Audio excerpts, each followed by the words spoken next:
শুরুতেই। এবং পুলিশের বিরুদ্ধে সিবিআই তদন্ত, হেফাজতে বন্দি মৃত্যুতে পুলিশের বিরুদ্ধে মামলা, পুলিশের বিরুদ্ধে মামলা নিহতের পরিবারের।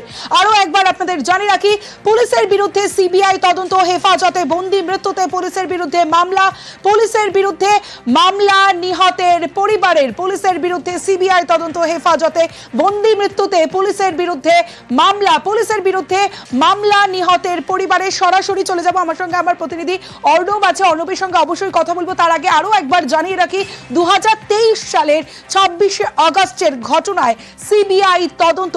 নদিয়ার মুরুটিয়ায় বাড়ি থেকে তুলে নিয়ে খুন। আমার সঙ্গে আমার প্রতিনিধি অর্ণব হাজরা রয়েছে, কথা বলবো অর্ণবের সঙ্গে। অর্ণব, ঠিক কি হলো?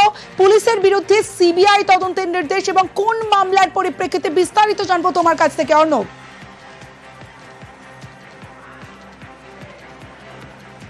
দেখো, তার আগে তোমায় একটা তথ্য দিই, যে তথ্যটা দিলে তুমি বুঝতে পারবে বিষয়টার গভীরতা কতটা গভীরে গিয়েছে।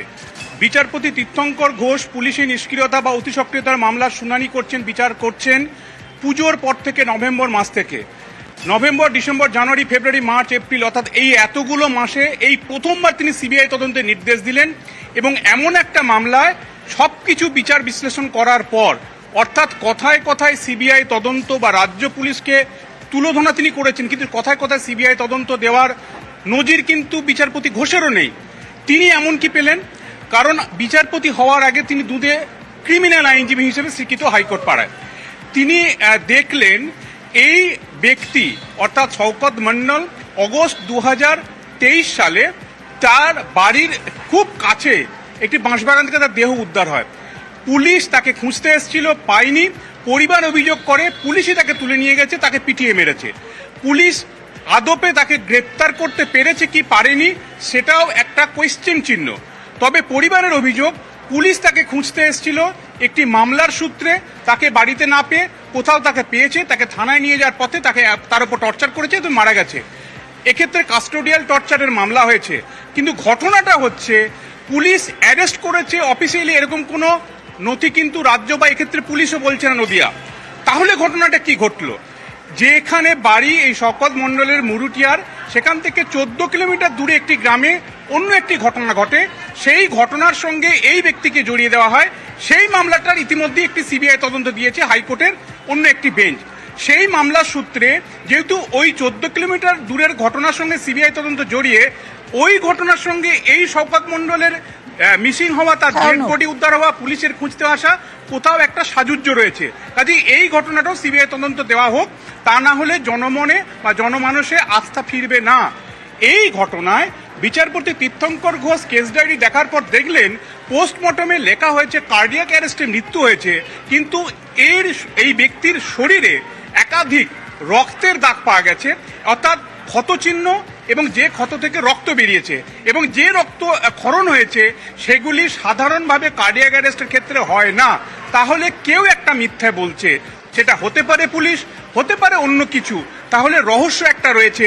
যেহেতু পুলিশের বিরুদ্ধে অভিযোগ, তুমি আবার একটা ভেবে দেখো, নদিয়ার মুরুটিয়া থানা শওকত মণ্ডলের বাড়িতে এলো, তাকে খুঁজে পেল কি পেল না, পরিবার বলছে তাকে ওই এলাকা থেকে তুলে নিয়ে গেছে, তারপর তার দেহ উদ্ধার হচ্ছে। কাজেই এখানে একাধিক প্রশ্নচিহ্ন আসছে। এবং পুলিশের বিরুদ্ধে যেহেতু অভিযোগ, তাই জনমানসে আস্থা ফেরানোর জন্য, সুবিচার হচ্ছে এটা বোঝানোর জন্য পুলিশের বিরুদ্ধে অভিযোগ, তাই পুলিশ তো আর তা তদন্ত করতে পারে না, তাই সিবিআইকে এই মামলায় তদন্তভার তুলে দিল। এবং বিচারপতি ঘোষ বললেন, অভিযোগকারীরা যে প্রশ্ন তুলছেন সেগুলোর মধ্যে গুরুত্ব রয়েছে, তাই আস্থা, সুবিচার সবগুলিকে মাথায় রেখে সিবিআইকে তদন্তভার দিল। এবং প্রথমবার পুলিশের মামলা পাওয়ার পর, মামলা পাওয়ার পর এই প্রথমবার সিবিআই তদন্তের নির্দেশ দিলেন বিচারপতি তীর্থঙ্কর ঘোষ। বেশ, প্রাইমারিলি একটা কাস্টোডিয়াল ডেথের মামলা ছিল। এই পিটিশনারের যে হাজবেন্ড, আমাদের অভিযোগ পুলিশ ওনাকে বাড়ি থেকে তুলে নিয়ে গিয়ে পরে কোথাও হত্যা করে, যার বডি পরের দিন পাওয়া যায়। তো হাইকোর্টের দ্বারস্থ হওয়ার পরে ওরা এফআইআর রেজিস্টার করে। কিন্তু খুব সারপ্রাইজিং ব্যাপার, ওই রাতেই পাশের গ্রামে একটা মার্ডার হয়।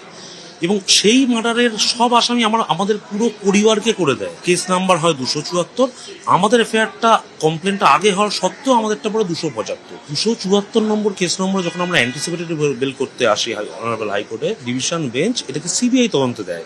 আজকে আমরা 275-এর এই তদন্তের জন্য সিবিআইয়ের জন্য আমরা এসেছিলাম, সেই অর্ডারটি আমাদের দিয়েছে এবং আমরা বিচারের আশায় আছি এবং সিবিআইকে সম্পূর্ণ সহযোগিতা করব।